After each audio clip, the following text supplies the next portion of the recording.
तो हेलो दोस्तों, वीडियो को एंड तक जरूर देखना। वीडियो काफ़ी ज़्यादा मज़ेदार होने वाली है। अब देखना ये है कि शियाओ अपर वर्ल्ड के लोगों को हरा पाएगा या नहीं। और हाँ, अभी तक आप लोगों ने अगर चैनल सब्सक्राइब नहीं किया तो चैनल को सब्सक्राइब करके बेल नोटिफिकेशन दबा देना। लास्ट पार्ट में हमने देखा था कि शियाओ की फ़ाइट तीनों बंदों से हो रही होती है अपर वर्ल्ड के, जहाँ वो तीनों बहुत ताकतवर थे। इसलिए शियाओ उन तीनों को शी कमडम से बहुत ज़्यादा दूर ले जाता है और अपने डिवाइन बॉक्स में छिप जाता है। और एपिसोड की शुरुआत में हम शियाओ को उसी डिवाइन ट्रेजर बॉक्स में देखते हैं, जहां शियाओ एक क्लोन टेक्निक का यूज करते हुए अपना एक क्लोन बाहर निकालता है। और बाहर खड़े जो अपर वर्ल्ड के बंदे शियाओ का वेट कर रहे थे, वो शियाओ को देखते ही उसके ऊपर अटैक कर देते हैं। और शियाओ किसी तरीके से उनके अटैक से बचते हुए भाग रहा था। तभी वो सभी लोग शियाओ के सामने एक साथ आ गए थे, जो देखकर शियाओ किसी तरीके से पीछे मुड़कर भागने लगता है। यह देखकर वो भी शियाओ के ऊपर वाटर बॉल अटैक करता है, जिसमें शियाओ फंस गया था और जिसकी वजह से वो मारा जाता है। लेकिन वो सिर्फ एक क्लोन था। और दूसरी तरफ असली शियाओ बॉक्स से निकलकर भाग रहा था, लेकिन वो भी सोच रहा होता है कि इतना बड़ा ब्लास्ट होने के बाद भी शियाओ के टुकड़े ब्लड कुछ भी नहीं मिला है। जिसके बाद वो समझ जाता है कि ये फेक हो सकता है। इसके बाद वो अपनी एक फॉर्मेशन का यूज करते हुए इस जगह को स्कैन करने लगता है, जहाँ उसे किसी भी तरीके की सोल बॉडी होने का एहसास नहीं होता है। जिस वजह से यांग को बहुत ज़्यादा गुस्सा आ गई थी और वो शियाओ से कहता है कि अगर तुम बाहर नहीं आए तो मैं अपने गुस्से से यहाँ पे कई किलोमीटर में मिलियंस ऑफ पीपल को मार डालूंगा। जो सुनकर शियाओ उनके सामने आ जाता है, जहाँ सामने आते ही शियाओ अपनी टेक्निक का यूज कर उन तीनों पर हमला कर देता है। मगर वो सब लोग अपर वर्ल्ड से थे, जो लोअर वर्ल्ड के मुकाबले काफ़ी ज़्यादा ताकतवर थे। इसलिए वो तीनों एक साथ अपनी पावर का यूज करते हुए शियाओ की टेक्निक को डिस्ट्रॉय कर देते हैं। जो देखकर शियाओ समझ गया था कि वो अभी इनका मुकाबला नहीं कर सकता है, इसलिए वो तुरंत भागना शुरू कर देता है। मगर वो तीनों शियाओ को चेज करने लगे थे, तो शियाओ अपनी फुल स्पीड में भागने लगता है, मगर वो तीनों उसके ही पीछे पड़े थे। तो मौका देखते हुए यांग अपनी पावर का यूज करते हुए पानी की बहुत ही बड़ी लेयर उठा देता है, जिसमें वो शियाओ को रोकने की कोशिश करता है। मगर शियाओ यह देखकर पीछे मुड़कर उन तीनों की तरफ आने लगता है, जिसे देखकर उन तीनों को ये लगता है कि शियाओ उन तीनों पर अटैक करने वाला है। मगर शियाओ उनके पास से बहुत ज़्यादा स्पीड में निकल गया था। यह देखकर फिर वो तीनों शियाओ के पीछे दोबारा पड़ जाते हैं। ऐसे ही शियाओ को भागते हुए काफ़ी ज़्यादा टाइम निकल गया था। तभी शियाओ को एक खाली सिटी दिखाई देती है, मगर वो तीनों अभी भी उसकी के पीछे थे। तभी वो तीनों शियाओ के ऊपर अटैक करते हैं, मगर शियाओ तो उससे बच गया था, लेकिन वो अटैक सिटी पे चला गया था। यह देखकर शियाओ समझ गया था कि वो सिटी को भी नुकसान पहुंचा देंगे, इसलिए वो दूसरी तरफ मुड़कर भागने लगता है। मगर तभी वो बीस्ट अपनी पूंछ का यूज करते हुए शियाओ के ऊपर अटैक कर देता है और ये अटैक शियाओ को लग गया था। तभी शियाओ सोचता है कि ज़रूर इस खाली सिटी में कोई टेलीपोर्टेशन एरिया होगा। जिसके बाद शियाओ उस सिटी में पहुंच जाता है और अपने ट्रैप को लगा देता है। फिर वो उन ट्रैपों को उन तीनों की तरफ फेंकता है, जिससे उन्हें लगता है कि शियाओ उनकी तरफ अटैक कर रहा है। मगर शियाओ उन तीनों को चकमा देकर वहां से चला जाता है और उस टेलीपोर्टेशन एरिया को भी ब्लास्ट कर देता है। इसके बाद हम शियाओ को एक जगह पर दिखते हैं। यह वही जगह थी जहाँ शियाओ शैनी के साथ लाइटनिंग फूड लेने आया था, जहाँ शियाओ अपने आप को हील करने के लिए कुछ हर्ब्स खाता है और उस जगह पे भागने लगता है। तभी हमें पता चलता है कि उस बीस्ट के पास टेलीपोर्टेशन की पावर है, जिसके यूज करके वो तीनों यहाँ पर आ गई। लेकिन वो जगह पूरी तरीके से जंगल से भरी हुई थी, जिससे उन्हें कुछ ठीक नहीं लगता है।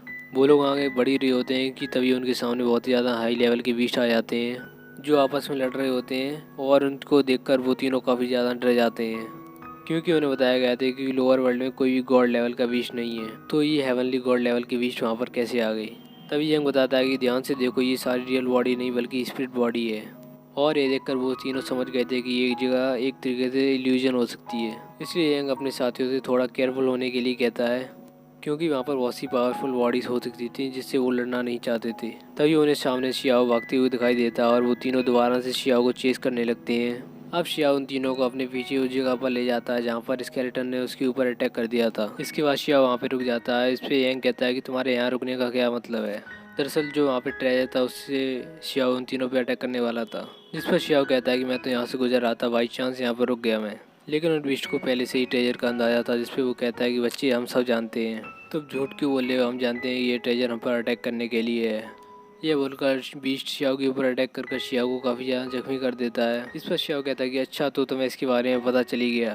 तभी वो तीनों जल्दी से उस ट्रेजर के ऊपर अटैक करने के लिए जाते हैं, लेकिन तब तक ट्रेजर एक्टिवेट हो जाता है। तो ये देखकर शियाओ सबसे पहले अपने ट्रेजर बॉक्स में चला जाता है और वो तीनों उस जगह से भागने लगते हैं। मगर तब तक उस ट्रेजर ने उनके ऊपर अटैक कर दिया था, जिसमें एक बोन हैंड भी था जो उस मोटे बीस्ट के पीछे पड़ गया था। तभी बोन हैंड उस दूसरे बंदे के ऊपर अटैक करता है, जिससे वो पीछे जाके गिर जाता है पत्थरों पे। और वो हैंड बीस्ट के ऊपर भी अटैक करता है, जिससे वो बीस्ट डायरेक्ट जाकर उस बंदे के ऊपर टकरा जाता है। तो जैसे ही वो हैंड यांग के पीछे बढ़ता है तो यांग एक डिवाइन जार बाहर निकालता है और उसके अंदर घुस जाता है और अपने साथियों को भी उसके अंदर आने के लिए कहता है। तभी वो दोनों किसी तरीके से बच के उस जार के अंदर घुस जाते हैं।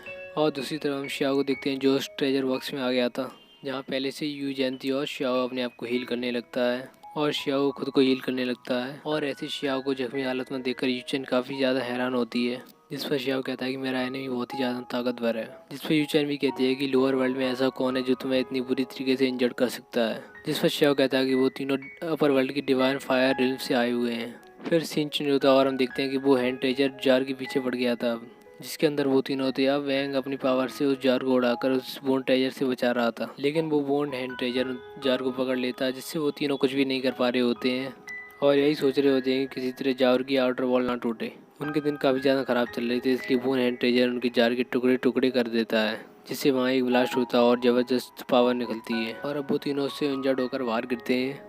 फिर वो ट्रेजर उन तीनों के सामने आ जाता है और उन तीनों की सोल को खींचने लगता है।